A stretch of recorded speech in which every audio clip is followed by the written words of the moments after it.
The Gospel reading this morning comes from the Gospel of Luke, the 24th chapter, verses 13 through 35. Hear this word. On that same day, 2 disciples were traveling to a village called Emmaus, about 7 miles from Jerusalem. They were talking to each other about everything that had happened. While they were discussing these things, Jesus himself arrived and joined them on their journey. They were prevented from recognizing him. He said to them, "What are you talking about as you walk along?" And they stopped, their faces downcast. The one named Cleopas replied, "Are you the only visitor to Jerusalem who is unaware of the things that have taken place over the last 3 days?" He said to them, "What things?" And they said to him, "The things about Jesus of Nazareth. Because of his powerful deeds and words, he was recognized by God and the people as a prophet. But our chief priests and our leaders handed him over to be sentenced to death, and they crucified him. We had hoped he would be the one to redeem all Israel. These things happened 3 days ago, but there's more. Some women from our group have left us stunned. They went to the tomb early this morning, and they didn't find his body.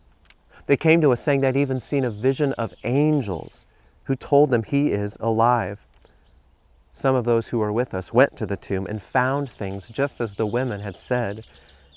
They didn't see him." Then Jesus said to them, "You foolish people, your dull minds keep you from believing all the prophets talked about. Wasn't it necessary for the Christ to suffer all these things and then enter into his glory?" Then he interpreted for them the things written about himself in all the scriptures, starting with Moses and then all the prophets.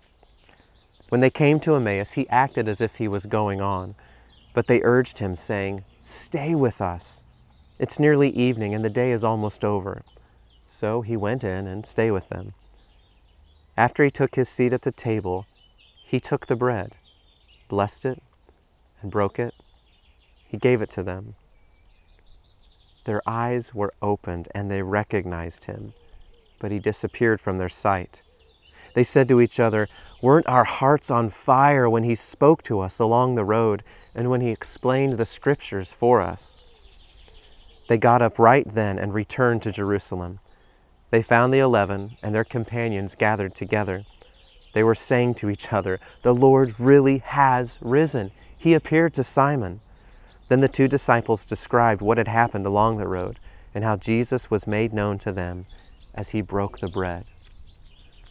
This is the word of God for the people of God. Thanks be to God.